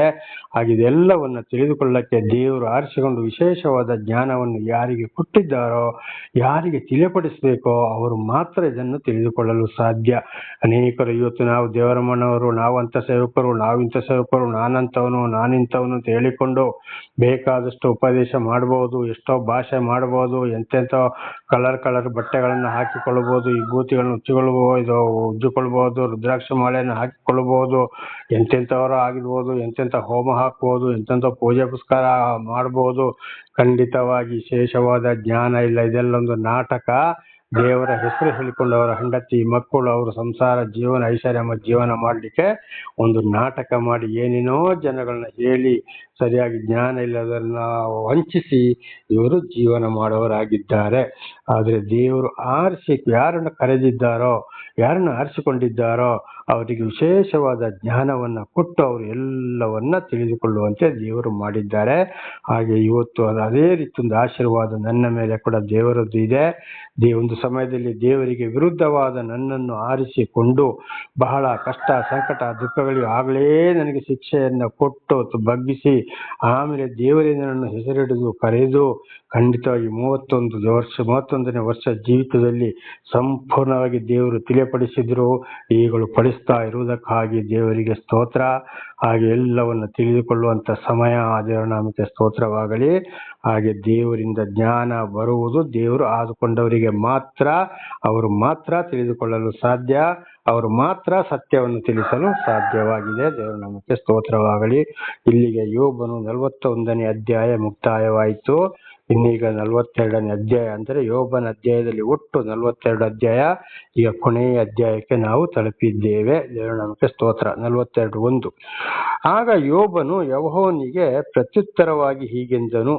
ನೋಡಿ, 38ನೇ ಅಧ್ಯಾಯದಿಂದ 41ನೇ ಅಧ್ಯಾಯದವರೆಗೆ ದೇವರು, ಅಂದ್ರೆ 38, 39, 40, 41 4 ಅಧ್ಯಾಯಗಳನ್ನು ಓದುವಾಗ ದೇವರು ಬಿರುಗಾಳಿಯೊಳಗಿಂದ ಯೋಬನಿಗೆ ರೂಪ ಕಾಣಲಿಲ್ಲ. ಬಿರುಗಾಳಿಯೊಳಗಿಂದ ಮಾತ್ರ ಯೋಬನೊಂದಿಗೆ ಮಾತನಾಡಿದ್ದನ್ನು ನಾವು 38ನೇ ಅಧ್ಯಾಯ 41ರಿಂದ 41ರವರೆಗೆ, ಅಂದ್ರೆ 4 ಅಧ್ಯಾಯಗಳಲ್ಲಿ ನಾವು ನೋಡಿದ್ದೇವೆ. ನೋಡಿ, ಯೋಬನೊಂದಿಗೆ ದೇವರು ಮಾತನಾಡಿದಾಗ ರೂಪ ಇತ್ತ, ರೂಪ ಇಲ್ಲ. ಹಾಗೆ ಸರ್ವ ಸೃಷ್ಟಿಕರ್ತನಾದ ದೇವರಿಗೆ ಇವತ್ತು ಬೈಬಲ್ ಇರ್ಬೋದು, ವೇದಗಳು ಇರ್ಬೋದು, ಮಹಾಭಾರತ ಇರ್ಬೋದು, ಭಗವದ್ಗೀತೆ ಇರ್ಬೋದು, ಕುರಾನ್ ಇರ್ಬೋದು, ಎಲ್ಲಿಯೂ ದೇವರಿಗೆ ರೂಪವಿಲ್ಲ. ಆದರೆ 2025ನೇ ವರ್ಷದ ಹಿಂದೆ ಮನುಷ್ಯನ ಅವತಾರವೆತ್ತಿ ಬಂದು 33 ವರ್ಷ ಜೀವಿಸಿದಾಗ ಮನುಷ್ಯನ ರೂಪದಲ್ಲಿ ಮಾತ್ರ, ಅಂದ್ರೆ 2025ನೇ ವರ್ಷದ 26ನೇ ವರ್ಷದ ಮೊದಲ ಶತಮಾನದಲ್ಲಿ, ಅದುವೇ ಪೂರ್ವ ಕ್ರೈಸ್ತ ಶಕ ಅಂತ ಹೇಳುವಂತದ್ದು, ಕ್ರಿಸ್ತನ್ ಹುಟ್ಟಕ್ಕೆ ಮೊದಲು ಮತ್ತೆ ಹುಟ್ಟಿದ ನಂತರ ಅಂತ. ಇದು ನಮ್ಮ ಹಿಂದೂ ಸಂಸ್ಕೃತದಲ್ಲಿ ನೋಡುವಾಗ ಓಂ ಬ್ರಹ್ಮಪುತ್ರಾಯ ನಮಃ ಅಂತ ಹೇಳಿದೆ. ಕುರಾನಲ್ಲಿ ನೋಡುವಾಗ ಈಸಾ ಮಸಿ ಅಲ್ಲಹನು ಈಸಾ ಮಸಿಯ ಎಂಬ ನಾಮದಲ್ಲಿ ಮರಿಯಮ್ಮನ ಗರ್ಭದಲ್ಲಿ ಧರಿಸಿ ಬರ್ತಾನೆ ಅಂತ ಅಲ್ಲಿ ಕುರಾನಲ್ಲಿ ಕೂಡ ಬರೆಯಲ್ಪಟ್ಟಿದೆ. ಆಗ ಮಾತ್ರ ಮನುಷ್ಯನ ಅವತಾರ ವ್ಯಕ್ತಿ ಬಂದಾಗ ನೋಡಿದ್ರು. ನಿಜ ರೂಪ ದೇವರನ್ನು ಯಾರು ಹಿಂದೆ ನೋಡ್ಲಿಲ್ಲ, ಇನ್ನು ನೋಡಕ್ಕೂ ಕೂಡ ಆಗುವುದಿಲ್ಲ. ಬರೀ ವಾಣಿ ಮತ್ತು ಶಬ್ದ. ವಾಣಿ ಅಂದ್ರೆ ಆಕಾಶದಲ್ಲಿ ಗುಡುಗು ನೋಡಿ ಜೋರಾಗಿ ಬರ್ತದೆ, ಅದರ ಶಬ್ದ, ಅದುವೇ ದೇವರಾಗಿದ್ದಾರೆ. ಇದು ನಮ್ಮ ಸಂಸ್ಕೃತಿಯಲ್ಲಿ ವೈಗೋ ಬ್ರಹ್ಮ ಅಂದರೆ ಸೃಷ್ಟಿಕರ್ತನಾದ ಬ್ರಹ್ಮನು ಶಬ್ದ ಮತ್ತು ವಾಣಿಯಾಗಿದ್ದಾನೆ ಅಂತ ಬರೆಯಲ್ಪಟ್ಟಿದೆ. ಅದುವೇ ಕುರಾನಲ್ಲಿ ಕೂಡ ಇರುವಂತದ್ದು. ಇದಕ್ಕೆ ಹೇಳೋದು ವಿಗ್ರಹಗಳೆಲ್ಲ ಬರೀ ಸುಳ್ಳು, ವಿಗ್ರಹಗಳನ್ನ ಮನುಷ್ಯರೇ ಮಾಡಿದ್ದು. ನಿಜವಾಗಿ ದೇವರನ್ನ ಮನುಷ್ಯ ಮಾಡ್ಲಿಕ್ಕೆ ಆಗ್ತದ? ಅದರಲ್ಲಿ ಶಕ್ತಿಯೇ ಇಲ್ಲ. ಯಾವ ಗ್ರಂಥಗಳಲ್ಲಾಗ್ಲಿ ಏನೇ ಆಗ್ಲಿ ದೇವರಿಗೆ ನಿಜವಾದ ರೂಪ ಎಲ್ಲ ಮನುಷ್ಯನ ಅವತಾರ ವ್ಯಕ್ತಿ ಬಂದಾಗ ಮಾತ್ರ ನೋಡಿದ್ರು. ಅಂದ್ರೆ 2026ನೇ ವರ್ಷದ ಹಿಂದೆ ಮೊದಲ ಶತಮಾನದಲ್ಲಿ ಇದು ಎಲ್ಲಾ ಗ್ರಂಥಗಳಲ್ಲಿ ಇರುವಂತ ವಿಷಯವೇ. ದೇವರ ನಾಮಕ್ಕೆ ಸ್ತೋತ್ರವಾಗಲಿ. ಹಾಗೆ ಯೋಬನಿಗೂ ಕೂಡ ಕೇಳಿದ್ದು ವಾಣಿಯೇ. ದೇವರ ನಾಮಕ್ಕೆ ಸ್ತೋತ್ರವಾಗಲಿ. ಹಲ್ಲೆಲೂಯಾ. ಹಾಗೆ ಆಗ ಯೋಬನು ಯೆಹೋವನಿಗೆ ಪ್ರತ್ಯುತ್ತರವಾಗಿ ಹೀಗೆಂದನು. ಯೋಬನು 42:1. ಮತ್ತೆ ಈಗ ದೇವರ ಮಾತು ಮುಗಿಯಿತು. ಯೋಬನು ಉತ್ತರ ಕೊಡ್ತಾ ಇದ್ದಾನೆ ಅಥವಾ ಪ್ರಶ್ನೆ ಮಾಡ್ತಾ ಇದ್ದಾನೆ. ಯಾರಿಗೆ? ದೇವರೊಂದಿಗೆ. ಏನು? 2ನೇ ವಚನ. ನೀನು ಸಕಲ ಕಾರ್ಯಗಳನ್ನು ಬಲ್ಲಿಯಂತಲೂ ಯಾವ ಸಂಕಲ್ಪವು ನಿನಗೆ ಅಸಾಧ್ಯವೆಂತಲೂ ತಿಳಿದುಕೊಂಡೇ ಇದ್ದೇನೆ. ಈಗ ನೋಡಿ ಯೋಬನಿಗೆ ಅರ್ಥ ಆಯ್ತು ದೇವರನ್ನ. ಮೊದಲೇ ಅರ್ಥ ಇತ್ತು, ದೇವರ ಬಗ್ಗೆ ಇತ್ತು. ಅಂದ್ರೆ ದೇವ್ರು ನಡೆಸ್ತಾ ಬಂದ್ರು. ಆದ್ರಿಂದ ಅವನ ಮಕ್ಕಳು ತಪ್ಪಿ ಹೋದಗಳು ಕೂಡ ಮಕ್ಕಳು ತಪ್ಪು ಮಾಡಿದಕ್ಕೆ ಆಗಿ ಪಾರ್ಟಿ ಅದು ಇದು ಮಾಡಿದಕ್ಕೋಸ್ಕರ ಯಜ್ಞವನ್ನು ಅರ್ಪಿಸ್ತಿದ್ದ. ಆದ್ರೆ ಸರಿಯಾಗಿ ದೇವರ ವಿಚಾರಗಳು ಇರಲಿಲ್ಲ. ಕಷ್ಟ ಬಂದಾಗ ಯೋಬರ ಪರವಾಗಿ ಅವನ ಸ್ನೇಹಿತರು ವಿರೋಧಿಗಳ ಆದಗಳು ಅವರಿಗೆ ಉತ್ತರ ಕೊಡ್ತಾ ಬಂದ, ಅವರಿಗೆ ಪ್ರಶ್ನೆ ಮಾತಾಡ್ತಾ ಬಂದ. ಆದ್ರೂ ಬೇಸರದಲ್ಲಿ ಗುಣಗುಟ್ಟಿದ. ಇಷ್ಟೆಲ್ಲ ದೇವರಿಗೆ ತಿಳಿಸಿದ ಮೇಲೆ 38ನೇ ಅಧ್ಯಾಯ 41ರವರೆಗೆ 4 ಅಧ್ಯಾಯದಲ್ಲಿ ಮಾತಾಡಿದ ಮೇಲೆ ಆಗ ಯೋಬನಿಗೆ ಅರ್ಥ ಆಯ್ತು. ನೀನು ಸಕಲ ಕಾರ್ಯಗಳನ್ನು ನಡೆಸಬಲ್ಲಿ ಅಂತಲೂ ಯಾವ ಸಂಕಲ್ಪವು ನಿನಗೆ ಅಸಾಧ್ಯವೆಂತಲೂ ತಿಳಿದುಕೊಂಡೇ ಇದ್ದೇನೆ. ಯೋಬನಿಗೆ ಆಗ ಅರ್ಥ ಆಯ್ತು. ದೇವರ ನಾಮಕ್ಕೆ ಸ್ತೋತ್ರ. ಓ ಹೌದಪ್ಪ, ಇದೆಲ್ಲ ದೇವರಿಂದಲೇ ಬಂದಿದ್ದು, ನನಗೆ ಕೂಡ ದೇವರಿಂದಲೇ, ದೇವರಿಗೆ ಸ್ತೋತ್ರ ಅಂತೇಳಿ. ಹಾಗೆ ಇದು ದೇವರು ಈ ಒಂದು ವಿಚಾರವನ್ನು ನಮಗೆ ಕೂಡ ಇವತ್ತು ಗ್ರಂಥದೊಳಗೆ ಪಡಿಸ್ತಾ ಇದ್ದಾರೆ. ಅದಕ್ಕಾಗಿ ನಾವು ದೇವರಿಗೆ ಸ್ತೋತ್ರ ಸಲ್ಲಿಸಬೇಕು. ಇದಕ್ಕೆ ದೇವರಿಂದ ಹಿಂದೆ ನಾವು ಹೋಗುವಾಗ ಯಾವುದೇ ಕಷ್ಟ ಸಂಕಟ, ಗಂಡ ಹೆಂಡತಿ, ಅತ್ತೆ ಸೊಸೆ, ಅಣ್ಣ ತಮ್ಮ, ಅಕ್ಕ ತಂಗಿ, ಬಂದ ಬಳಗದವರಿಂದಲೂ ದೂರ ಆದರೂ ಕೂಡ ಸತ್ರು ಸಾಯನಿತಿ ದೇವರನ್ನು ಹಿಂಬಾಲಿಸಬೇಕು ಅಂತ ಹೇಳುವಂಥದ್ದು ಇದೇ ಪ್ರಕಟಣೆ ಗ್ರಂಥದಲ್ಲಿ ಕೂಡ ನೋಡುವಾಗ, ನೀನು ಸಾಯಬೇಕಾದ್ರೂ ನಂಬಿಕಸ್ಥನಾಗಿರು ಅಂತ ಒಂದು ಸಭೆಗೆ ದೇವರು ಹೇಳ್ತಾ ಇದ್ದಾರೆ. ಅಲ್ಲಿ ಸಾಯಬೇಕಾದ್ರೂ ಏನಾಗು, ನೀನು ನಂಬಿಕಸ್ಥನಾಗಿರು ಅಂತ. ದೇವರ ನಮಗೆ ಸ್ತೋತ್ರವಾಗಲಿ. ದೇವರು ಬಹಳ ತಿಳಿಪಡಿಸಿದ್ದಾರೆ. ದೇವರ ಪ್ರೀತಿಗಾಗಿ ಸ್ತೋತ್ರ. ಇದು ನಾಳೆಗೂ ಮುಂದುವರಿಯುವುದು. ಪ್ರಾರ್ಥನೆ ಮಾಡಿಕೊಳ್ಳೋಣ. ಸರ್ವ ಸೃಷ್ಟಿಕರ್ತನ ತಂದೆಯ ದೇವರೇ, ಮಗನ ದೇವರೇ, ಪರಿಶುದ್ಧಾತ್ಮನೇ, ನಿಮ್ಮ ನಾಮಕ್ಕೆ ಸ್ತೋತ್ರ ಸ್ವಾಮಿ. ಇವತ್ತಿನ ಒಂದು ಸಂದೇಶವನ್ನು ನನ್ನ ಸಹೋದರ ಸಹೋದರಿ ನೀವು ತಿಳಿಯಪಡಿಸೋದಕ್ಕಾಗಿ ಸ್ತೋತ್ರ. ಅವರು ಚೆನ್ನಾಗಿ ತಿಳಿದುಕೊಂಡು ಅರ್ಥ ಮಾಡಿಕೊಂಡು ನಿಮ್ಮ ಸಕಲ ಕಾರ್ಯ ಉಪಕಾರಗಳನ್ನು ನಿಮ್ಮನ್ನು ಅರ್ಥ ಮಾಡಿಕೊಂಡು ತಿಳಿದುಕೊಂಡು ಜೀವಿಸಿ ನಿಮ್ಮಿಂದ ಆಶೀರ್ವಾದ ಹೊಂದಲು ಅವರನ್ನು ಹೇರಳವಾಗಿ ಆಶೀರ್ವದಿಸಿರಿ. ಅದಕ್ಕೆ ಬೇಕಾದ ವಿಶೇಷವಾದ ಜ್ಞಾನವನ್ನು ಅನುಗ್ರಹಿಸಿರಿ. ಅವರವರ ಮಕ್ಕಳಿಗೂ ಇದನ್ನು ತಿಳಿಸಿ ಇತರರಿಗೂ ಸಾಕ್ಷಿಗಳಾಗುವಂತೆ ಮಾರ್ಪಡಿಸಿರಿ. ಹಾಗೆ ನಿಮ್ಮ ಪ್ರೀತಿ ಸಹಾಯದ ಯಾರು ಏನ್ ಮಾಡಲು ಸಾಧ್ಯವಿಲ್ಲ. ನಿಮ್ಮೆಲ್ಲ ಉಪಕಾರಗಳಿಗಾಗಿ ಕೃತಜ್ಞತಾ ವಂದನೆಗಳು. ಯೇಸುವಿನ ನಾಮದಲ್ಲಿ ಪ್ರಾರ್ಥಿಸಿದ್ದೇನೆ ನಮ್ಮ ತಂದೆ, ಆಮೇನ್. ಇದನ್ನು ಕೇಳುತ್ತಿರುವ ಸಹೋದರ ಸಹೋದರಿ, ನಿಮಗೂ ನನ್ನ ಹೃದಯಪೂರ್ವಕವಂತ ಧನ್ಯವಾದಗಳು. ದೇವರು ನಿಮಗೆ ಶಾಂತಿ, ಸಮಾಧಾನ, ಆರೋಗ್ಯ, ವಿಶೇಷವಾದ ಜ್ಞಾನವನ್ನು ಕೊಟ್ಟು ದೇವರ ವಾಕ್ಯವನ್ನು ಚೆನ್ನಾಗಿ ಅರ್ಥ ಮಾಡಿಕೊಂಡು ನಿಮ್ಮ ಜೀವಿತಕ್ಕೆ ಅಳವಡಿಸಿಕೊಂಡು ಅದರಂತೆ ನಡೆದು ಆಶೀರ್ವಾದವನ್ನು ಹೊಂದಿ ನಿಮ್ಮ ಮಕ್ಕಳನ್ನು ಅದೇ ಮಾರ್ಗದಲ್ಲಿ ನಡೆಸಿ ಆ ಮಕ್ಕಳು ಕೂಡ ದೇವರ ಆಶೀರ್ವಾದವನ್ನು ಹೊಂದಿ ಇತರರಿಗೆ ಸಾಕ್ಷಿಗಳಾಗುವಂತೆ ಮಾರ್ಪಡಿಸಲಿ. ದೇವರ ನಾಮಕ್ಕೆ ಸ್ತೋತ್ರವಾಗಲಿ. ಆಮೇನ್.